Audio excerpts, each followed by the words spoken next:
Universidade, a gente está fazendo essa discussão. E a gente convidou algumas pessoas para dispararem essa conversa, né, esse nosso ato. Todas essas pessoas, né, têm ou uma experiência com o golpe, ou porque era militante nos anos 60, nos 70, nos 80 no Brasil, ou porque estudam, ou porque atualmente tem uma inserção, né, em alguns movimentos políticos de luta contra a ditadura. Então essas pessoas serão convidadas para dispararem a conversa, mas é um ato que está aberto a todos nós, né? Afinal de contas, trata-se, né, de um assunto que diz respeito a todos nós. Então, para começar esse nosso diálogo, a gente convidou, né, 8 pessoas. Uma delas é a professora Ana Maria Estevão, que é professora aqui da casa, que está sentada aqui à minha frente. A outra é a Dida, que está aqui atrás de mim, professora Dida Dias, que é do coletivo Maria Vai com as Outras. O professor Mauriase, que está logo ali, e que é professor aqui da casa também. O professor Marcos de Paula, que está ali atrás, também professor aqui da Unifesp. Maurício Valente, que é do Fórum Social Permanente aqui da Baixada Santista, né, o Maurício que está aqui atrás de mim. E o José Luiz Baeta, que é do Comitê Popular, né, de Santos, pela Memória, Justiça e Verdade, e a pessoa está sem óculos aqui, né, e a professora Virgínia Junqueira, que também é professora aqui do campus Baixada Santista. A gente não organizou a fala de ninguém, né, para não haver confusão e todo mundo querer falar ao mesmo tempo, eu vou sugerir então que a professora Ana Maria comece e a gente siga por aqui pelo cartaz para facilitar um pouco a nossa vida. Pode ser, Ana Maria? Pelos mais jovens, você falou isso? Pelos mais o quê? Pelos mais velhos. Comece pelos mais velhos. A Dida, que está aqui, diz que é a mais velha de todas. Correr. Os mais experientes. Eu sabia que ia ter uma briga para todo mundo falar ao mesmo tempo. Marcos, você quer falar? Ô, Renata, começa pela Virgínia, que vai sair mais cedo. A Virgínia precisa sair mais cedo, começa pela Virgínia. Tá, então, mais ou menos 8, 10 minutos, 12. Pode ser, Virgínia?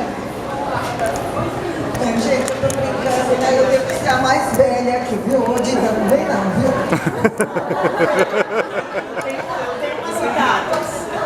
tenho uns anos. Pois é. Gente, boa noite a todos e todas, né? Eu vou fazer uma brevíssima saudação, porque na verdade é isso mesmo. Eu tenho idade para, infelizmente, ter vivido esse golpe, né, quando eu era adolescente. Eu vou dizer para vocês, foi uma coisa muito estranha, porque eu morava numa cidade do interior e nada era dito, né? Alguns anos depois, poucos anos depois, 3, 4 anos depois do golpe, eu me mudei para uma capital, Belo Horizonte, e entrei na universidade. E novamente aquela sensação de estranheza continuou. Ou seja, de vez em quando você via um cartaz, não sei se a Dida é dessa, eu estou achando que não é dessa idade, você via um cartaz nos postes de Belo Horizonte, procurados, tá certo? Quem eram os procurados? Era um pessoal considerado subversivo, tá certo? Então, na minha faculdade, a faculdade de medicina, havia também essa coisa que ninguém falava no assunto, entendeu? E eu sabia que eu tinha colegas, com os quais, inclusive, a gente tinha uma certa solidariedade, de passar para eles material de aula e tudo mais, que deviam estar tendo algum tipo de atividade, né? Foi assim durante alguns anos. Então vocês vejam, as coisas afetaram mesmo, afetaram de vez em 1968. Assim, as coisas afetaram e ficaram muito piores, uma repressão muito maior em 1968. E o que nós assistimos, né, por ironia do destino de alguns, foi que os políticos, lideranças políticas, que haviam inclusive ajudado o golpe, como o governador de Minas Gerais, Magalhães Pinto, Carlos Lacerda, que era um deputado, se não me engano, federal pelo Rio de Janeiro, era um político do Rio de Janeiro, foram caçados logo em seguida, né? Ou seja, o próprio golpe militar traiu quem os havia sustentado. Bom, depois disso eu fui embora do Brasil, né? E lá fora eu tive a oportunidade, o privilégio de conhecer inclusive o Luiz Carlos Prestes, conheceu a Polônia dos Carvalhos, não sei se vocês já ouviram falar, né? Então era uma figura maravilhosa de pessoa e tudo mais, e a gente participava de todas as reuniões, né, que eram amplamente chamadas nesse local que eu estava, para a anistia acontecer no Brasil, e todos aqueles exilados com que eu tomava conhecimento naquele momento, que a gente começava a se relacionar e fomos aprofundando o relacionamento com esses exilados, pudessem voltar. Mas o momento da volta, né, deles, em 79 e 80, também foi um momento muito diferente de hoje, porque a gente tinha medo de trazer determinados livros, materiais na nossa bagagem. Portanto, a gente não trazia. A gente não trazia porque a gente sabia que mesmo que então nós já tivéssemos 79 dentro numa certa cultura, havia um medo que eu acho que hoje para vocês jovens é difícil de entender esse momento histórico, né? Como é que a gente podia ter simplesmente medo de trazer na bagagem o livro de Marx, que vocês hoje têm provavelmente na estante de vocês e pode ter até aqui na biblioteca. Então, são lembranças que eu tenho, né, e de estar fora e lá fora, a gente conhecer pessoas que se diziam com muito orgulho do Partido Comunista do país onde eu estava, e eu dizia, mas como? Não é possível dizer isso, né? Aquilo para nós era um certo... Só um segundo. Oi?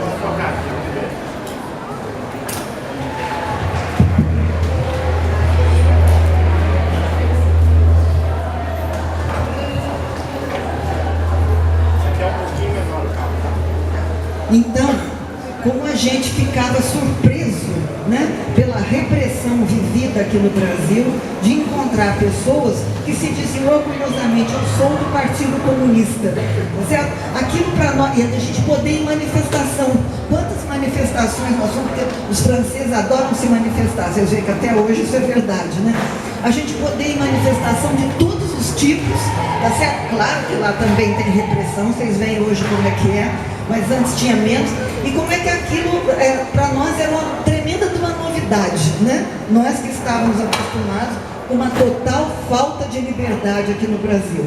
Né? Portanto, hoje, olhando para vocês, que são jovens, né, e que podem achar que isso para vocês é uma coisa tão distante, tão longínqua, que não tem nenhuma referência, né? Eu digo para vocês, hoje nós vivemos um clima onde a tática que nos reprime é um pouco diferente, tá certo? Mas ela não deixa de ser uma repressão tremenda.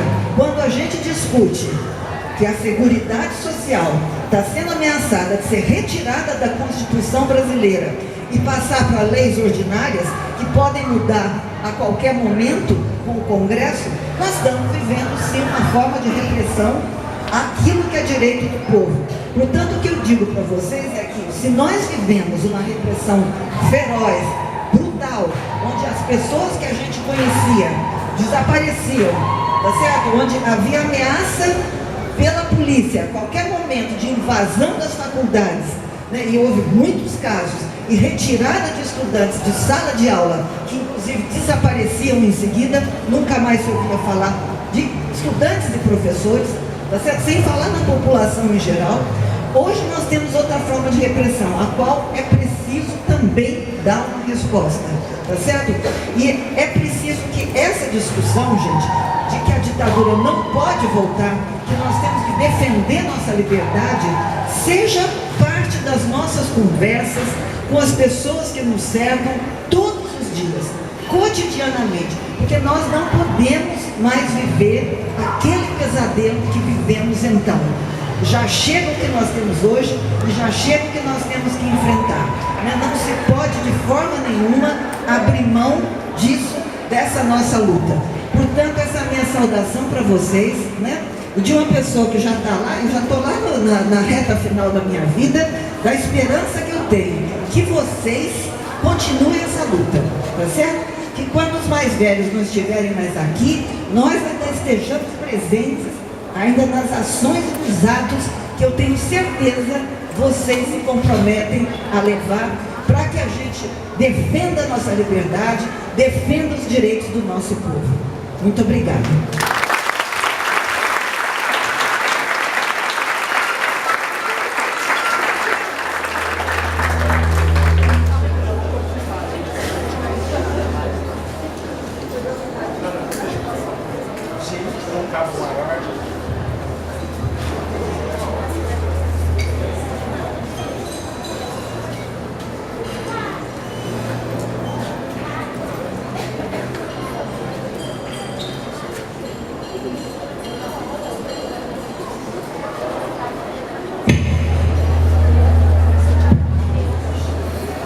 Eu ganho da Virgínia, eu tenho 70, faço 71, tá?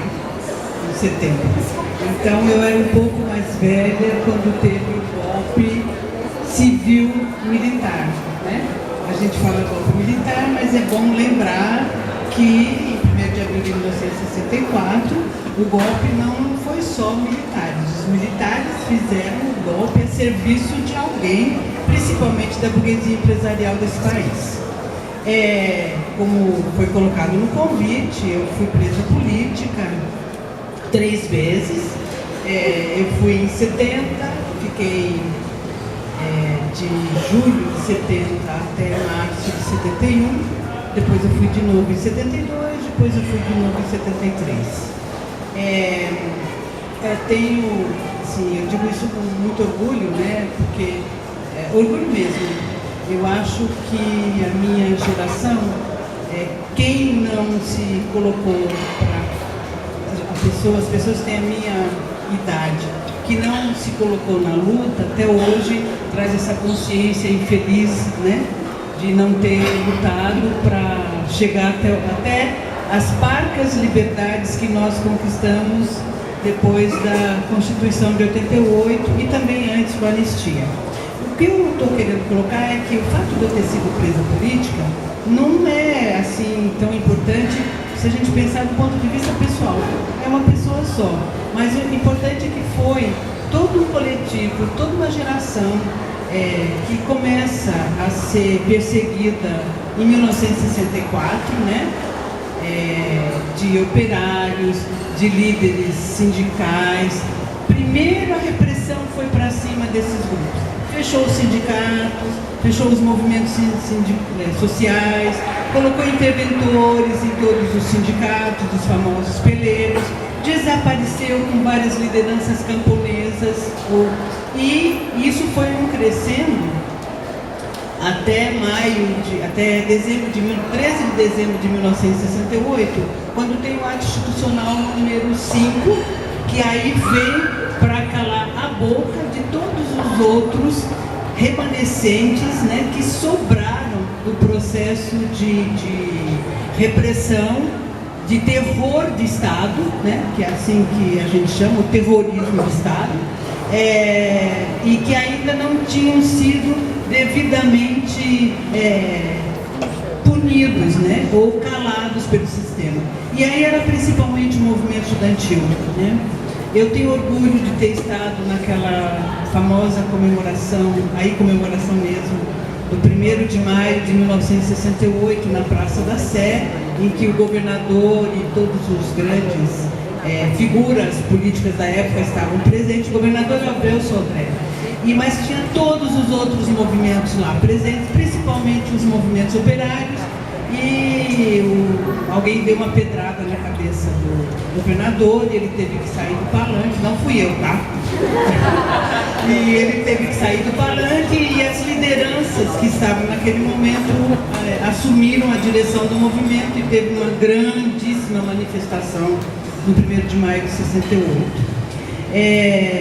Eu estou falando mas é bom lembrar que isso era um grande coletivo, era um grande grupo. Você tinha todos os grupos organizados, desde podia-se contar vários partidos, o PCB, o PCdoB, todas as organizações que saíram desses partidos e que formaram as organizações armadas depois. Então, e tinha todas as lideranças do movimento estudantil, né? Todas as lideranças de movimentos de classe média. Então é bom que fique na memória, na lembrança de vocês, não apenas os horrores, né? A tortura, o choque, o pau de arara, a morte, o desaparecimento, né? Todos esses atos de realmente de terrorismo do Estado, que não era só para calar a boca, mas era principalmente para aniquilar e para tirar a vontade de mudança, né? De, vamos dizer a palavra certa, de revolução que levava essas pessoas à luta. E que isso não se esqueça, né? Que a gente não faça da história um joguinho em que você diz, não, isso não aconteceu, isso não foi bem assim, vamos comemorar, né? Ou rememorar, como o nome que queiram dar, que a história não se muda. Nós estamos aqui, nós vivemos essa história, né? Nós somos partes dela, está na nossa pele. Está na minha alma, está marcado dentro do meu coração, né, tudo isso. Então, e isso a gente jamais esquece, mesmo que queiram fazer a gente fazer de conta que esqueceu. É algo tão forte que muita gente levou 40 anos para conseguir falar as coisas que lhe aconteceram, né, desse período. Eu sou uma delas. Então eu venho dar este depoimento também para dizer para vocês que são jovens, que são da geração dos meus netos, né, praticamente, que não esqueçam, não deixem que façam vocês esquecerem, para que isso nunca mais aconteça, para que nunca mais se repita, e se for preciso ir para as ruas, vamos às ruas para gritar essa nossa verdade. Obrigada.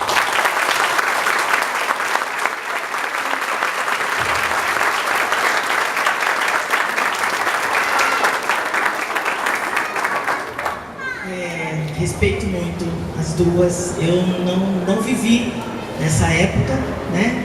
Eu sou um pouquinho mais nova, não tanto, eu tenho 62 anos. Eu comecei minha militância em 78, aqui na Baixada, ajudando a tentar derrubar o presidente do Sindicato da Saúde, a oposição sindical dos enfermeiros, para tentar derrubar o Pimentel, que parece-me que está vivo ainda. Oi? Gente ruim dura muito, verdade. Então não vivi. E tem uma parte da população brasileira que nesse período, mesmo mais velha que eu, nesse momento, porque a coisa foi muito bem feita, né? Não chegava. Então eu em 78 eu já tinha 22 anos. Mas eu não lembro, mesmo estando nessa luta, eu não lembro desses cartazes. Minha origem, uma origem que não permitia perceber essas coisas, estava cuidando da sobrevivência, né? Como tantas e tantas pessoas no Brasil. Mas eu quero falar um pouco, de ler dois depoimentos. Que vocês devem ter visto já. Depois de 3 ou 4 dias presa, comecei a passar mal. Estava grávida de 2 meses e tive um aborto espontâneo. Sangrava muito, não tinha como me limpar. Usava papel higiênico, cheirava mal, estava suja. Por isso acho que talvez não tenha sido estuprada. Ou fui estuprada, mas não lembro. Mas lembro, juntando com outro depoimento, mas lembro que levava choque no bico do peito, que o cabo de vassoura era enfiado no ânus, na vagina, mas não só das mulheres, mas dos homens também. E principalmente quando tinha os companheiros ou companheiras ou esposas para assistir. Em seguida eu quero ler pela minha cabeça aqui, um outro depoimento. Eu trabalhava o dia inteiro e ao final do dia ele vinha e eu tinha que transar com ele ou com o filho dele. E de vez em quando, quase sempre, a esposa dele vinha e pegava as bitucas de cigarro queimava os meus seios, cortava os meus dedos, riscava a minha cara. E aí, eu só para dizer esses depoimentos de quando são. Um deles é desse período de 64 a 85, né? Desse período que está comendo, nós estamos lembrando 55 anos. E o outro é de um período que fazem 200, 300 anos, né? A gente sabe qual a relação dessas torturas? São torturas, né? Qual a relação? Para os coronéis, seja o coronel da Casa Grande, era o coronel do Exército, o coronel da Marinha, o coronel da Polícia Militar, era submeter, era dizer, nos colocar no nosso devido lugar, sejamos as africanas escravizadas, sejamos os operários e as operárias, sejamos as lutadoras que queríamos acabar com essa sociedade capitalista nesse formato que nós conhecemos hoje. Esses coronéis, eles sempre quiseram que nós soubéssemos que eles mandavam. Eles mandavam e eles viviam de nos deixar com medo, porque várias dessas atrocidades aconteciam, principalmente essa de 200, 300 anos atrás, aconteciam publicamente para servir de exemplo. Mas lá também, nos anos de chumbo, também tinha essa ideia. Então o estupro das mulheres e dos homens era feito com pessoas assistindo, para que servisse de exemplo. Se não submeter, você vai morrer. Então, e não queriam só matar, né? Porque pelos depoimentos que a gente tem, aquela vida com cobras, jiboia, com barata, com rato sendo introduzido na vagina. Quais as consequências dessa nossa história? O fato da gente não ter, do Brasil, do Estado, da burguesia, do Estado brasileiro não ter refletido. As consequências a gente está vendo mais precisamente nesses últimos anos, ou nesses 2 anos, ou neste ano, ou nesses alguns meses, que agora o coronel, o inimigo, ou a inimiga, né? Porque as mulheres também, tem mulheres na burguesia, estão ao lado da nossa casa, estão ao lado do nosso trabalho, estão ao lado da nossa instituição aqui universitária, professor, professora, aluno, aluna, e elegeram o coiso. E elegeram, um terço elegeu. Nós temos que refletir o que a gente, a gente que eu digo a esquerda, ou as esquerdas, o que a gente fez, ou o que a gente deixou de fazer. Por que essas questões, seja do tráfico e da escravidão, seja desse período de 64 a 85, por que a gente não trouxe o tempo inteiro nas nossas pautas? Por que a gente... Eu sei que não é interesse do Estado brasileiro, da escola, que a gente saiba mesmo. Então não dava para esperar que estivesse no livro didático, né? Tinha que estar só na nossa pauta da esquerda, que é quem quer derrubar essa sociedade pro lucro. Então, a minha contribuição aqui é essa. Ao que a gente tem visto no Puxando as Cláudias, o Rafael, a Marildo, a Marielle, é consequência dessa história que nós não conversamos, não colocamos nas nossas pautas de luta.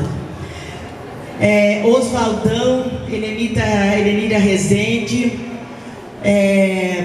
Douglas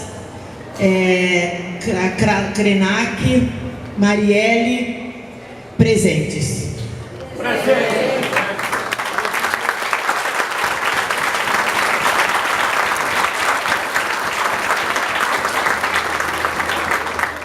Obrigado. Bom, gente, quando a Renata me chamou para falar aqui, eu achei que era uma outra coisa, não era um ato político, eu achei que era um debate mais. E aí eu preparei uma tese de doutorado, um programa de pesquisa para falar aqui, e não vai dar. Mas o que a Renata tinha pedido para eu falar é sobre o estado de exceção, a ideia de estado de exceção. Bom, o que eu tinha preparado eu não vou falar exatamente, mas vou tocar um pouco nesse assunto, porque ele nos permite entender como é que a gente, em certa medida, como é que a gente foi capaz de eleger um presidente que fez elogio em rede nacional a um dos maiores, talvez o maior torturador desse país, que é o Ustra, brilhante Ustra, que era um dos torturadores que levavam crianças, filhos de torturados, para verem os pais serem torturados. Então, dentre outras coisas, como é que a gente foi capaz de eleger isso? Não é que ele escondia isso. Isso era sabido pelas pessoas, as pessoas comuns, enfim, do dia a dia, podem não saber, mas mídia sabia, STF sabia, todo mundo sabia disso, que estava elegendo e contribuíram para eleger esse tipo de gente, que agora a gente está descobrindo que é possivelmente, provavelmente um miliciano que talvez esteja envolvido com a morte da Marielle, talvez, né? Então, como é que a gente chegou a esse ponto? Bom, aí eu queria vou dar minha contribuição aqui e fazer um link, ou fazer uma conexão com a ideia de estado de exceção. Bom, nós estamos atualmente, parcialmente, num regime já militar, porque os militares estão no poder, eles estão ocupando os principais cargos do poder, né? Há mais ministros militares no poder hoje do que havia durante o regime militar. Mas nós não estamos ainda, ao meu ver, num regime militar autoritário autorizado e instalado. A gente estaria nessa situação se você talvez fechasse o Congresso e o STF para eles governarem sozinhos, sem a interferência de nenhum desses poderes, de nenhum poder popular, de nenhum movimento social, etc. Mas não chegamos ainda aí. Se chegássemos, estaríamos num estado de exceção.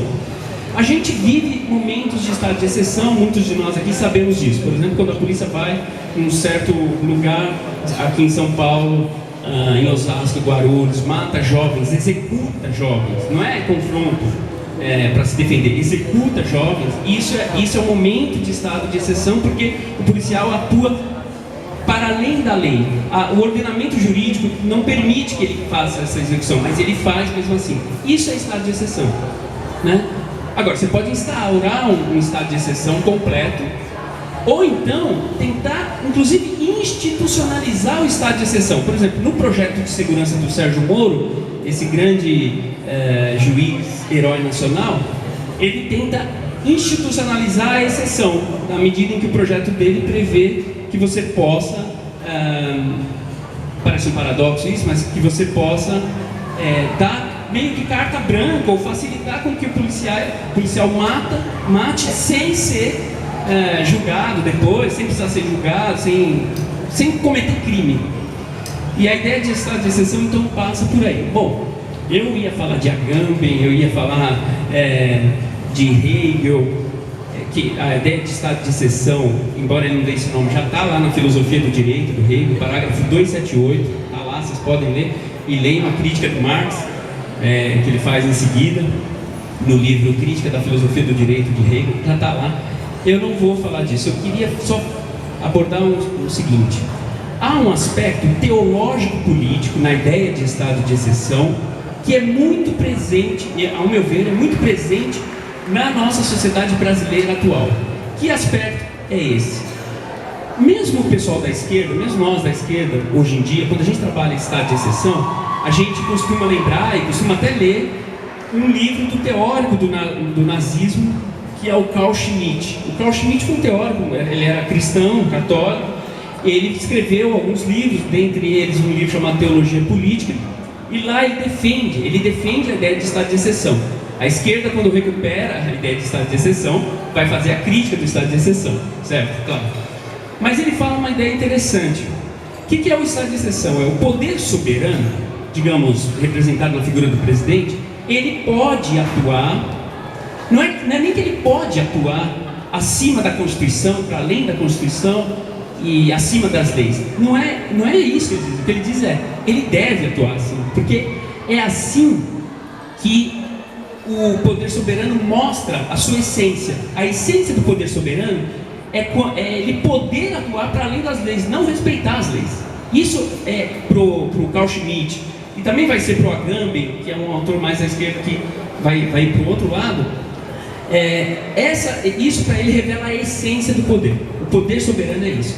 E ele é um católico, ele escreveu um livro de teologia política, e de onde ele tira isso? Ele tira isso da ideia de que Deus, ao criar o mundo, ele cria o mundo segundo certas leis. Leis que, como vem dele, são leis eternas. Por exemplo, lei da gravidade, as leis da biologia, as leis da física, da astronomia. O mundo tem uma ordenação, e é por isso que existe ciência. Só que Deus não pode se submeter às leis que ele cria. Ele deve poder desrespeitar as leis que ele cria, porque senão ele não seria soberano de fato. E quando é que ele desrespeita as leis que ele cria? Quando ele faz o milagre. O milagre é a interrupção, é a subversão das leis da natureza. Então Deus é todo poderoso por isso. Bom, o que acontece? Eu vou terminar dizendo o seguinte: quando você tem alguém que chega ao poder de certa maneira em nome de Deus, e desse Deus, dessa ideia de Deus judaico-cristã, porque há várias outras, ele, em tese, em princípio, ele poderia fazer tudo que ele quiser, para além da lei. Ele não precisa respeitar a lei, porque ele fala em nome de Deus. E que se criou um imaginário que está não só entre os evangélicos. Eu conheci vários católicos mesmo, praticantes, que votaram no Bolsonaro. Quando você cria esse imaginário teológico, político, religioso, você faz com que as pessoas sejam capazes ou possam acreditar em qualquer coisa. Em qualquer coisa. Porque esse tipo de imaginário religioso é da ordem do imaginário mesmo. E a imaginação é diferente da razão e do conhecimento. A imaginação, eu posso imaginar qualquer coisa.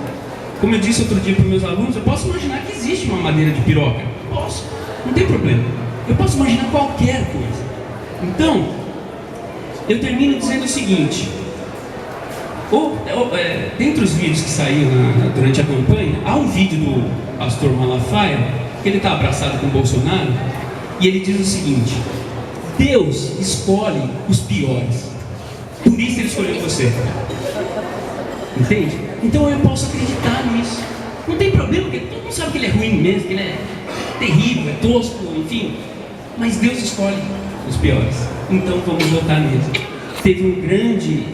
se a gente não entender esse imaginário que a gente está vivendo, alimentado pelas redes sociais, fake news, mídia corporativa, etc., a gente não entende por que as pessoas acreditam nisso. É uma crença mesmo, é uma crença imaginária, de que Deus escolhe os piores e que se ele está falando em nome de Deus, ele pode fazer as piores atrocidades, não tem problema. Então essa é uma das dimensões para explicar esse fenômeno que a gente está vivendo. Agora, eu queria terminar dizendo o seguinte: ontem a gente foi lá para o Ibirapuera para fazer a primeira caminhada do silêncio contra a ditadura, contra isso. Não é à toa que chamou a primeira, porque vai haver várias. É isso, a gente não dá mais, a gente vai ter que falar sempre. A gente não falava, hein? Não falava muito. A gente vai ter que falar sempre, e todo ano a gente vai ter que fazer atos como esse para relembrar as atrocidades, a ignomínia que foi a ditadura militar. Porque, sob certos aspectos, inclusive, a gente está pior do que lá, naquele momento, e pode ficar pior do que lá. Vou dar só um exemplo. O que o Bolsonaro está fazendo em Israel agora, contra os palestinos, nem a ditadura fez. Nem a ditadura não fez isso. Não foi tão a favor de Israel e tão contra os palestinos, nem os militares foram assim, oficialmente. A diplomacia não fez. Então, assim, é muito grave o que está acontecendo, e a gente realmente não pode deixar isso acontecer e voltar de novo. A gente vai ter que resistir, vai ter que lutar mesmo. Então, obrigado.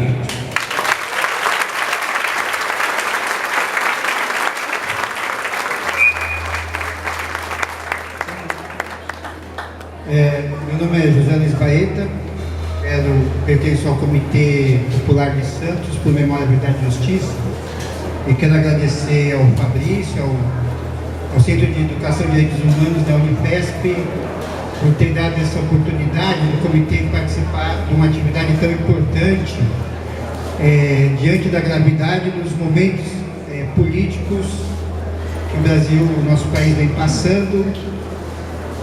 E também quero agradecer, não deixar de lembrar, nesse momento, nessa universidade, que essa universidade ela foi construída pela pessoa que está presa em Curitiba, que é o presidente Lula.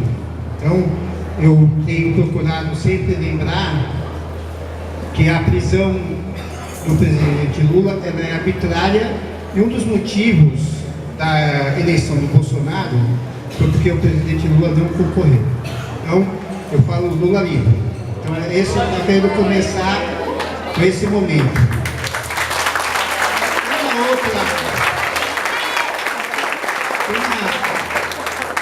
Uma questão que nós podemos fazer uma comparação do que está acontecendo com o nosso país. Toda vez que o nosso país ele procura os trabalhadores se organizarem e procuram trazer a sua independência, o seu desenvolvimento nacional, acontece em golpes de força. Então, nós sabemos que hoje no Brasil nós vivemos um golpe em curso. E podemos destacar algumas questões. Uma delas, como eu já falei, foi a questão da prisão do Lula. A outra questão é a ingerência dos Estados Unidos no processo interno do Brasil. Podemos destacar, o que nós podemos destacar desse processo? A entrevista que o Snowden dá ao Oliver Stone na questão dos documentos que foram vazados da Petrobras. Nós sabemos que hoje a Petrobras é a única empresa no mundo que tem o ciclo completo da logística, da perfuração e da tecnologia do pré-sal, que nos garantiria uma independência por muitos anos, uma independência completa, inclusive na educação. Então, os Estados Unidos não deixaria isso acontecer à toa. Então, o que eles fizeram? Fizeram um acordo com os nossos procuradores federais. Isso é público, porque nós temos as fotos do senhor Rodrigo Janot nos Estados Unidos, do senhor Moro fazendo o acordo de entrega dessa documentação. Então, como é que foi em 64? Como é que foi em 64, quando o presidente João Goulart, lá no comício do 13 de março, o que ele apontou? Coisas simples. Reforma agrária, o controle dos lucros, das remessas de lucros das empresas exteriores. E uma questão que era a questão da universidade pública. Nós podemos lembrar aqui que o último projeto de universidade pública integradora foi com duas pessoas, o Anísio Teixeira e o Darcy Ribeiro. E também podemos lembrar de uma outra pessoa aqui que foi presa, exilada, que foi proibida de voltar ao país por ser uma pessoa inteligente, e militar não gosta da inteligência, é o Josué de Castro. São pessoas assim que eu procuro lembrar quando eu vim à universidade. Então, nós estamos num momento, num impasse político, num impasse que nós podemos perceber, como o companheiro que falou, da militarização do governo Bolsonaro, principalmente na questão da censura do parlamento em três áreas que o militar não gosta, que é a educação, a arte, na questão das artes, e na questão da cultura. Esse programa que o Bolsonaro vem fazendo com o país, que é a cultura da burrificação e da deificação, é para a dominação do nosso povo brasileiro. Então, nós vivemos hoje, no meu estudo, é um governo já de ocupação nacional. Nós vamos, se o povo brasileiro não se organizar, nós vamos voltar a ser colônia. Nós estamos a passos largos. O que nós podemos falar a respeito disso? A taxa de crescimento. Vamos falar um pouco de economia. Taxa de crescimento. Nós não vamos poder crescer mais que a capital, Washington. Então, a nossa taxa de crescimento está 1%. A questão do desemprego. São 15 milhões de desemprego. Em 3 meses foram 2 milhões. Então, nós estamos num momento que requer de nós, do povo brasileiro, porque as entidades dos trabalhadores, das centrais populares, elas estão num momento de refluxo. Nós precisamos nos organizar, nós estamos nos organizando, tanto é a prova que nós estamos aqui nesse momento de reflexão. E nós precisamos pensar, porque agora nós temos no Ministério da Educação um almirante, que é o secretário executivo. Então, o que significa esse almirante, secretário executivo, que é o segundo cargo no Ministério da Educação? O que esse cara vai fazer no Ministério? Qual é o planejamento dele?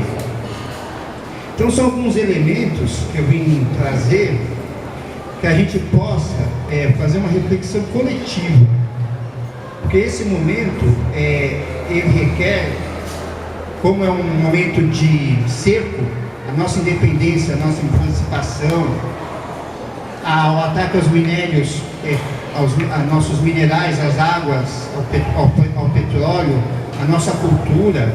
O Brasil está caminhando para ser a 5ª economia, voltamos a ser a 15ª. Então nós estamos num processo de retrocesso civilizatório. Nós estamos voltando a dados que já não existiam mais, a questão da saúde pública, a questão do manicômio, da saúde mental. Então são paradigmas que já tinham sido quebrados e agora estão em retrocesso. Então era isso que eu estava querendo falar, eu não vou me prolongar mais, quero ouvir mais. Eu acho que aqui tem companheiros como o Mauriase, a professora Ana Maria Estevam e mais alguns aqui que eu vou conhecendo na medida do possível. É isso, quero agradecer a atenção também. É isso, tchau. Aí o Maurício Valente, minha vida. Alô, olá Maurício.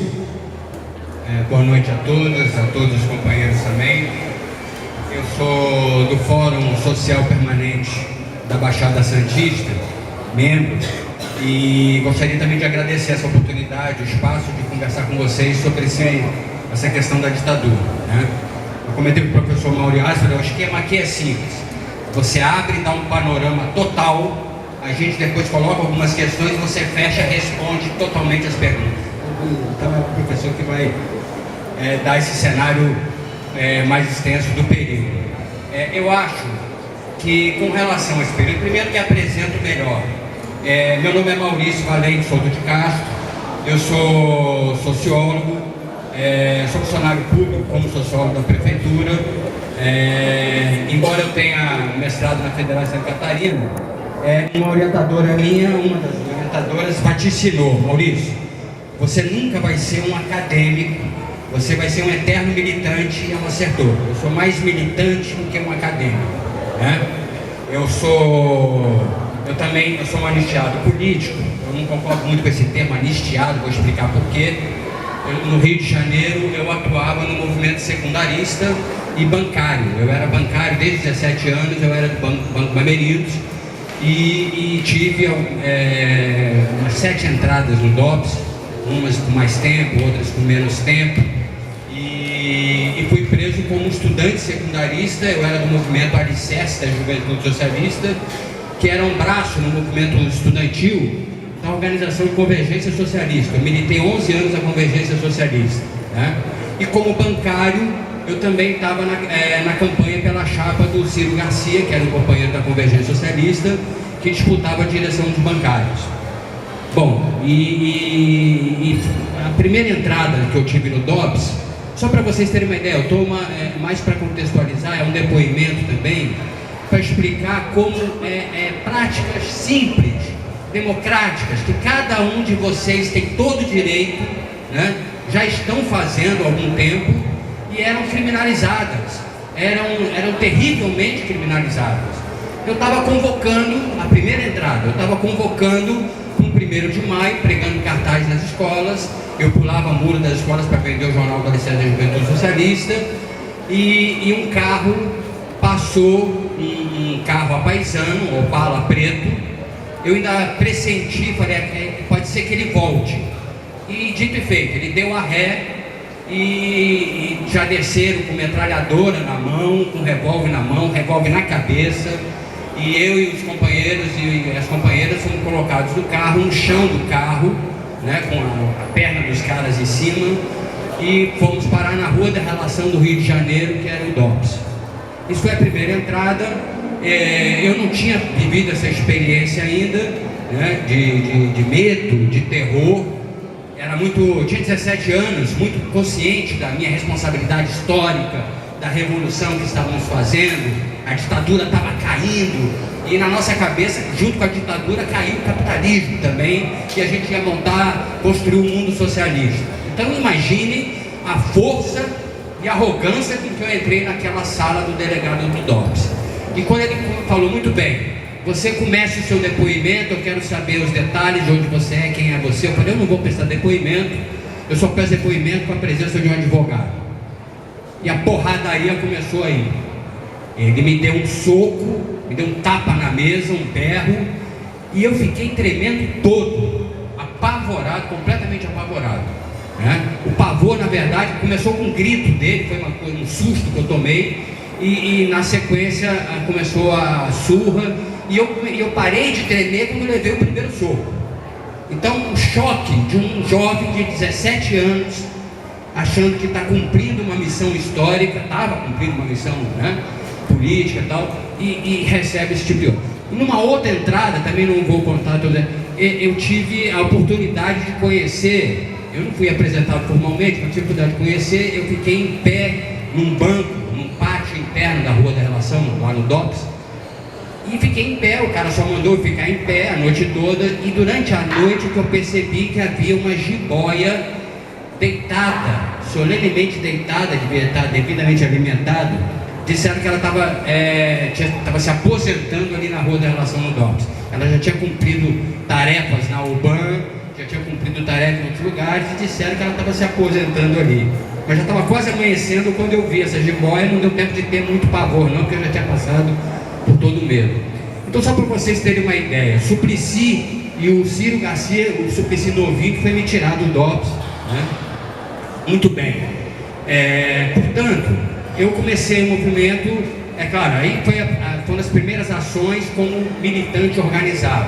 Mas ainda antes de entrar na Convergência, eu atuava no movimento negro unificado contra a discriminação racial no Rio de Janeiro.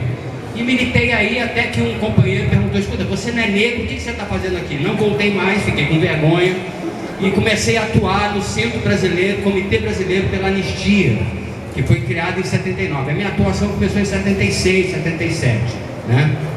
E eu só queria falar um pouco do Comitê Brasileiro pela Anistia, porque eu acho que a situação que essa discussão agora, ela vem muito a propósito sobre a ditadura de 64, o golpe, a queda da ditadura, vem muito a propósito, como o Baeta falou, as companheiras que nos antecederam, a Ana Maria, o momento que nós estamos vivendo. As comparações, os aspectos de semelhança com o processo de 64 de agora, a subordinação aos Estados Unidos, todos esses aspectos são aspectos que mereciam mais debates, uma conferência, companheiros com muito mais preparo para falar, né? Mas inegavelmente um aspecto da cassação da soberania popular. É isso que estamos vivendo hoje, a cassação da soberania popular, né? Aparentemente o presidente, esse cara que foi eleito, que usurpou o poder, aparentemente aparentemente ele tem a legitimidade dos votos, e nós sabemos como foi feita essa eleição. Nós sabemos como funcionou a máquina de desinformação, sobretudo no WhatsApp, de confusão política. Então a legitimidade dele está posta em questão, né? E ele está se enfrentando, está justamente sinalizando com a destruição de toda uma institucionalidade democrática construída nesses anos todos, né? no fim da ditadura. Agora, como começou essa luta? Como se criou essa democracia que hoje vocês vivem com todas as limitações, né? O Comitê Brasileiro pela Anistia foi um exemplo que eu vivi. Era um comitê que reunia não só as vítimas da ditadura, os familiares, mas todos correram para o Comitê Brasileiro para a Anistia, como todos corriam também para o movimento contra a caristia. Eram espaços democráticos que se criavam na época e que na falta de organizações, na falta dos partidos, na falta dos sindicatos democráticos e liberados, aqueles que estavam lutando, aqueles que queriam exercer a democracia, corriam para esses espaços. O Comitê Brasileiro para a Anistia foi um desses espaços, né? E o movimento contra a caristia foi um outro espaço, mais popular inclusive, que reuniam as mulheres para reclamar do preço da feira, para reclamar da caristia, o preço do chuchu, o preço do tomate, a inflação. E começava a reunir nos espaços que a Igreja Católica, através da teologia da libertação, com aquela política da teologia da libertação, abria esses espaços para que a população pudesse fazer a sua troca, a sua discussão política. E aí foi muito interessante, porque aquela discussão que se iniciava para discutir ou anistia, ou o preço do arroz, do chuchu e do feijão, viravam espaços que discutiam, por exemplo, a possibilidade de construção do PT. Era uma possibilidade ainda a construção de um partido dos trabalhadores. A minha organização, a Convergência Socialista, estava caminhando, antes da discussão do PT, nós queríamos construir um partido socialista no Brasil, com um perfil anticapitalista e tal, e aí fomos surpreendidos com o movimento no ABC, o movimento sindical, que começou a construir o Partido dos Trabalhadores. Pois bem, esse movimento contra a caristia reuniu todos e que discutiu aí, na época não tinha CUT, era CONCLAT, e aí discutia a possibilidade de construção de uma central única dos sindicatos, dos trabalhadores. Então vejam como foram espaços, primeiro espaços horizontais, né? Quando eu, por exemplo, que era um militante da Convergência, quando eu pegava o microfone e falava pra cacete, dava coordenadas, dava diretrizes, falava de soviets, Mauro, aliás, a gente falava de soviets, né? Os sovietes, e ninguém entendia o que era isso. Mas quando eu pegava e falava como militante, aí vinha uma senhora maravilhosa, enorme, né? Grandona, sorridente, dava-me uma bronca, começava a falar dela dizendo que não estava entendendo nada e que a gente tem que discutir a questão da feira. Enfim, eram espaços horizontais de debate democrático. Não eram espaços que um militante, um chefe político chegava e dava as coordenadas e mandava nesse espaço. O Comitê Brasileiro pela Anistia também tinha essa, né? Só que reuniam os artistas, reuniam estudantes, juventude, movimento negro, enfim. Então eu estou dando esse testemunho porque eu acho que, como diz dos últimos depoimentos, explanações do Breno Altman, analisando a atual situação que nós estamos vivendo, muito complexa e com movimentos muito profundos, estruturais, no sistema de dominação política, né? E que após a eleição do Bolsonaro houve um cataclisma, isso o Breno dizendo, houve uma mudança muito brusca e profunda na estrutura do sistema de dominação política, no sentido de que a velha direita, né, o PSDB, o DEM, na prática foi deslocado por um núcleo de poder político, né, neonazista, aventureiro, sem enraizamento tradicional no mundo da política, né? E foi deslocado. Então há profundas contradições no bloco do poder, né? Mas o Breno diz o seguinte: mas cuidado, não vamos nos precipitar e sair dizendo que, apesar das patetices, que esse tom ridículo, absurdo, sem sustentação nenhuma do Bolsonaro, que ele está caindo, que ele pode cair a qualquer momento, que ele vai ser substituído, ou que os militares vão assumir. Isso é um processo muito complexo. Bolsonaro ainda tem uma grande base de atuação, tem uma grande influência, muito ajudado pela mídia corporativa, tem uma articulação com o judiciário que já rasgou a Constituição. O nosso Supremo Tribunal Federal já rasgou a Constituição desse país, né? E Bolsonaro conta, tem ligações nesse segmento. Então, muita cautela. E o Breno, eu só estou lembrando o Breno, porque ele diz o seguinte: da equação toda que teríamos que analisar sobre a situação política hoje, talvez o aspecto mais importante seja o aspecto da contra-hegemonia possível. Qual é a contra-hegemonia possível? Onde está a contra-hegemonia?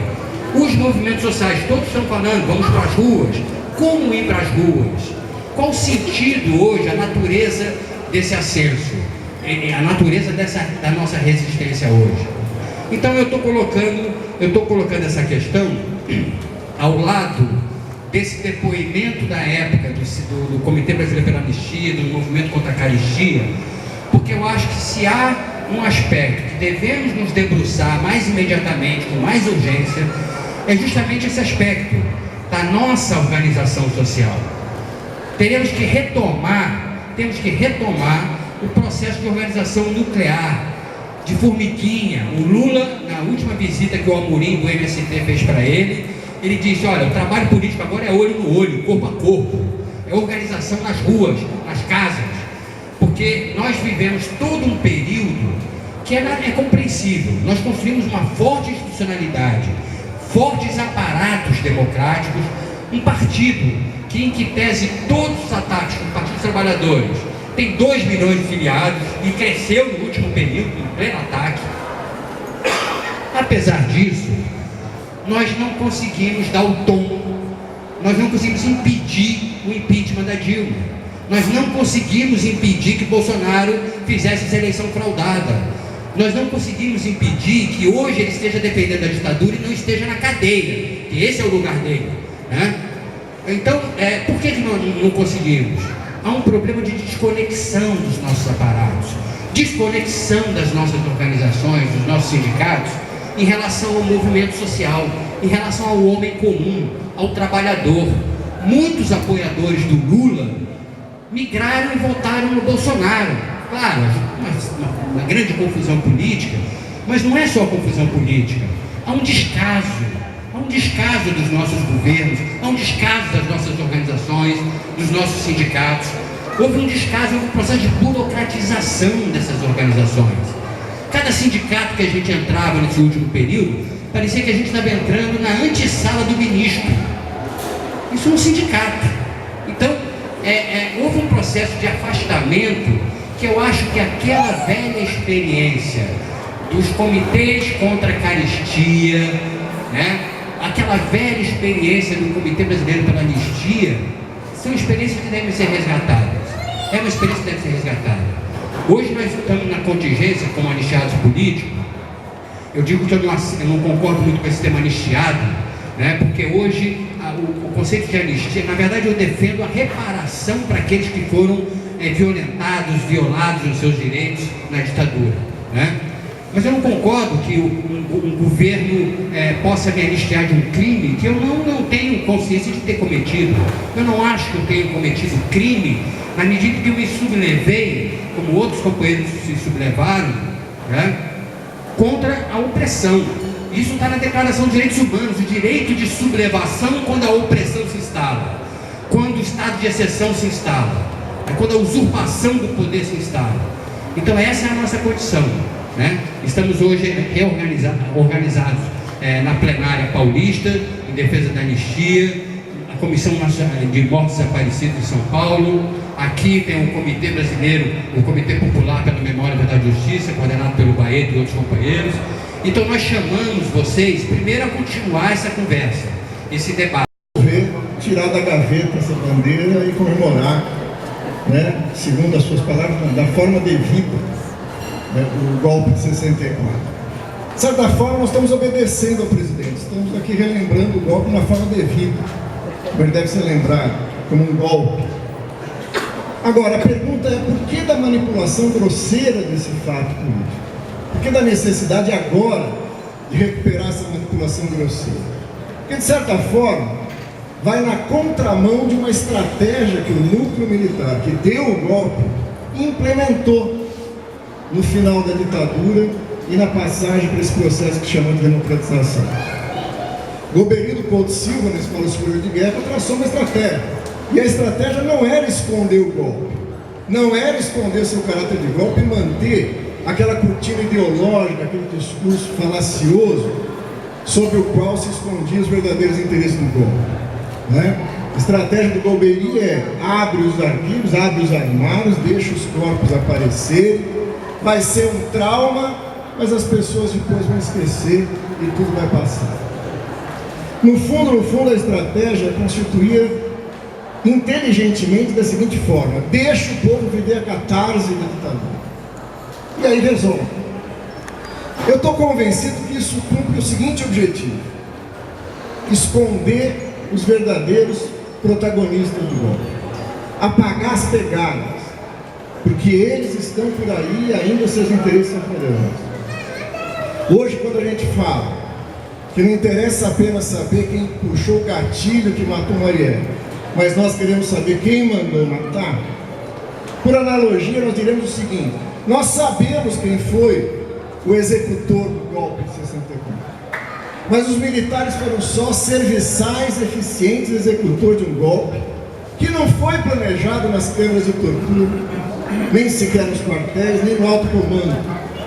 Esse golpe foi planejado em grandes empresas, em bancos, no Departamento de Estado norte-americano, na CIA, na Embaixada, com tapetes grossos regados a muito uísque, onde se decidiu a morte ou a vida de milhares de pessoas.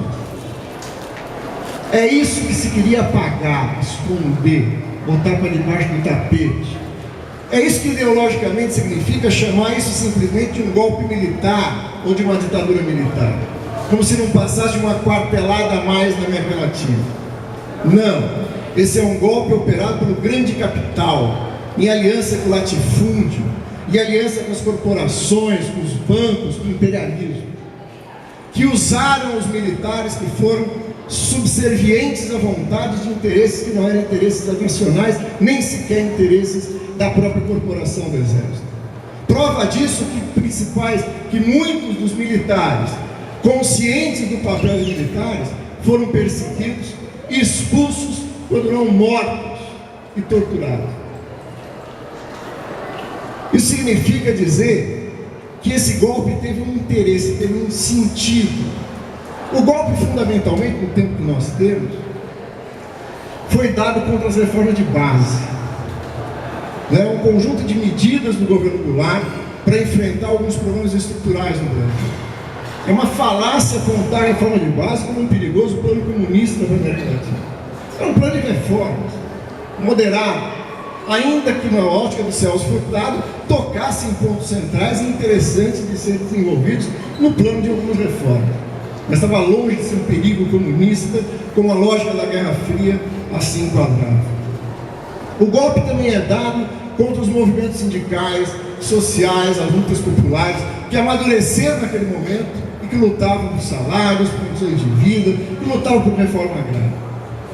Como bem define Florestan Fernandes, o golpe é dado não contra o perigo imediato dessas lutas, mas o potencial do seu desenvolvimento. O golpe é uma contra-revolução preventiva, e é disso que nós vamos tirar ensinamento.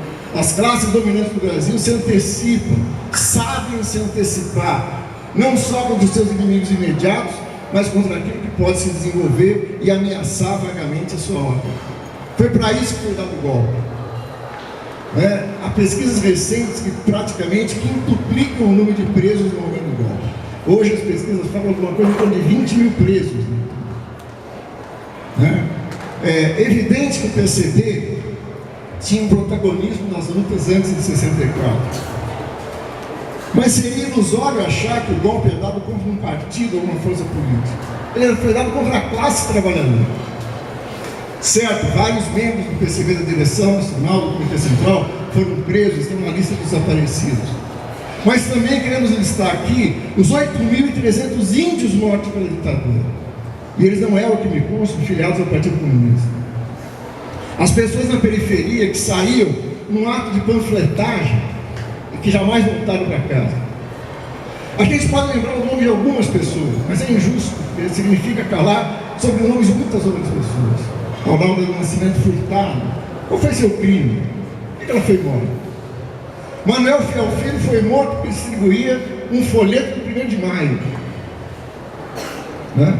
As pessoas que foram mortas e assassinadas, a maior parte tinha menos de 30 anos. O que fez um menino de 2 anos ser torturado pela ditadura? 2 anos! O que passa pela cabeça de um monstro que é capaz de torturar um menino de 2 anos? Porque ele é um perigoso comunista? Porque é um terrorista? Essa é a ditadura que ele quer tirar dos armários. Como eu disse recentemente, se vai abrir o sarcófago da ditadura, eu quero ver os arquivos, eu quero ver os nomes. A anistia foi uma forma de anistiar torturados e torturadores. Como é que é possível uma anistia perdoar, primeiro, um crime inafiançável? Né? Não existe na legislação dos acordos internacionais prescrição para tipo de tortura. A lei da anistia bota um ponto final. E esse foi o preço cobrado pelo setor militar. Vamos aceitar a pecha, né, pela ditadura e pelo golpe.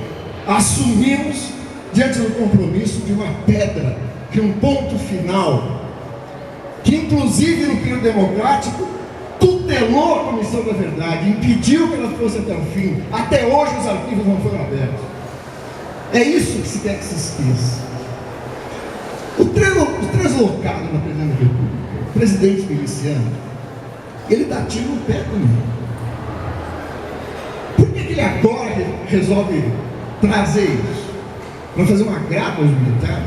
Eu estou convencido que ele botou os militares numa saia justa. O Bolsonaro, queria agradecer aqui de público, tornou possível isso. Tornou possível que ele tirasse isso das gavetas e fizesse o balanço necessário, que de certa forma nunca foi feito na transição democrática.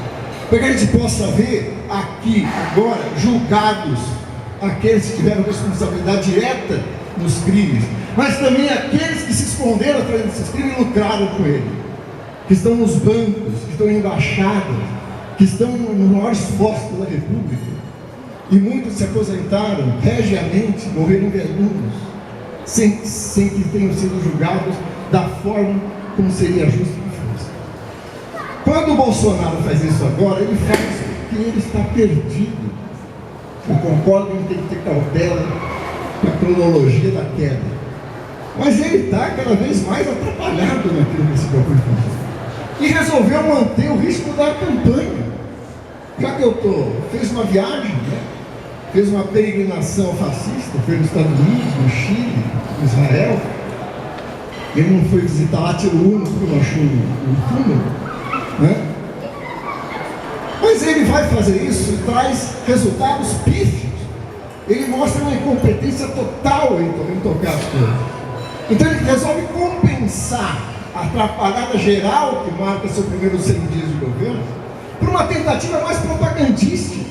Como se ele dissesse: olha, militares, todo mundo ataca vocês, mas eu sei que vocês fizeram isso para salvar o país. Eu sei que foi uma revolução redentora. Eu sei que vocês mataram, torturaram, enfiaram ratos em vagina, botaram um eletrochoque em testículos, estupraram, torturaram na frente de crianças, mas foi tudo para nos salvar do perigo comunista. Ou como falou o imbecil no Ministério das Relações Exteriores, implantou uma ditadura para evitar que o Brasil virasse uma ditadura. Né?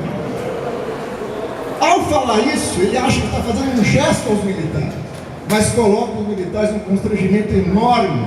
A estratégia militar era esconder isso, parar de falar, tocar para frente. Por isso o constrangimento geral. Eu estou convencido que cada vez mais a peça que foi necessária para a extrema-direita chegar ao governo passa a ser um incômodo para a direita continuar governando, né? A direita brasileira sabe como se livrar desses incômodos, né? E nós temos que estar muito atentos para não ficar caindo em conto vigário. Eu escrevi recentemente, se o seu carrasco é um incompetente, tropeça no cadafalso, erra o golpe do machado, você pediria para substituí-lo por um cara mais competente? Eu acho estranho. Teria que se afunde na incompetência dele, porque mostra exatamente a imbecilidade que o elegeu. Como dizia o Barão de Tararé, né? Se tem um imbecil no governo, os que elegeu estão bem representados. Tinha mais coisas para falar, que nem o Marcos eu tinha preparado uma aula aqui de uns 45 minutos. Quando a gente não sabe como é que acaba uma coisa, a gente lê um poema. E esse poema é um pouco essa tentativa de solucionar esse problema entre os meus 59 anos de vida e os 97 anos do PCB. Por que a gente pode transitar de um para o outro? Por que a gente pode reconhecer isso? Eu vim conhecer a ditadura pelos seus horrores, já no finalzinho dela. Fui avisado que tinha uma ditadura, que fizemos uma peça no colégio que eu estudava, e a Polícia Federal fechou e impediu a peça. Eu não sabia por quê, né? Eu sou pagador de promessas, e a gente dedicava ao final da peça o padre João Bosco Perigo Granier, que tinha sido assassinado, e parece que não era com tom fazer essas coisas em 1978. O poema tenta dar conta disso. Por que a gente se identifica com pessoas que não fomos nós? Por que a gente pode lutar contra a ditadura sem ter sofrido diretamente na nossa pele, ainda que na pele da nossa classe, o terror, né? Esse poema é um poema que eu fiz para o Pedro Tierra. Naquela época a gente tinha que usar nomes loucos, não podia falar o nome dele mesmo, foi um pseudônimo. Talvez dê conta, talvez não dê. Chama Pro Dia que Vinha, mas que não veio. Por mais escuro que fizesse, mais escuro se fazia. Tão longe era a noite, tão longo era o dia, que o céu, por precaução, de escuro se vestia. Mesmo quando o sol saía, tímido, de longe, tingia de cinza o rosto triste daqueles dias. Era uma noite cega, de estrelas arredias, de uma lua que, apesar de nova, sempre se vestia de velharias. Era uma noite de pavor, medo, morte, covardia. Mas foi nessa noite que, na cela sinistra, onde a vida morria, em tua luta, que depois tomei por minha, plena renascia. Nas malhas dessa noite foi que eu conheci teus poemas.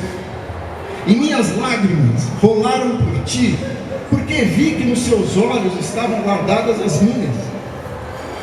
Como um fio furando a tela de uma humilde tapeçaria, bordavas estrelas na noite com um certo tom de ousadia. Os nossos olhos eram tormenta e rebeldia, nossas mulheres gravidez de um novo dia. O nosso tempo chamava espera, e nosso sangue corria ira. Que dirá agora nosso verso? Que dirá agora que ameaçou, mas não vaiou o dia? Nasceu foi de mentira para aqueles que já tinham anúncio por propriedade todo o tempo escondido. Não nasceu para mim nem para aqueles que, fabricando estrelas, ao lado do povo sofriam.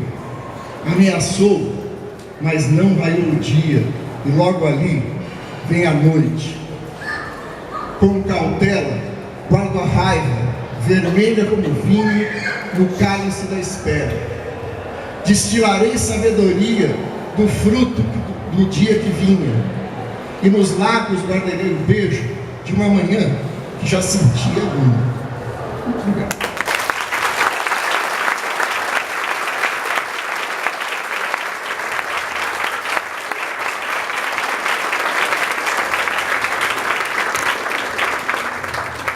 Boa noite, companheiros e companheiras.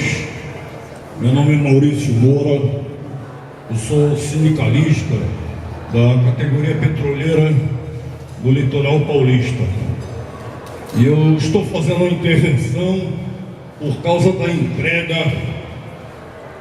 entrega desavergonhada, inconcebível, covarde da Petrobras enquanto empresa de soberania nacional. A Petrobras possui, em termos de jazidas de pré-sal, 50 trilhões de reais em petróleo. É a terceira jazida do mundo. A segunda é da Arábia Saudita e a primeira é da Venezuela, onde o psicopata insano Donald Trump está fazendo lá a intervenção dele, né? Lógico, o apoio do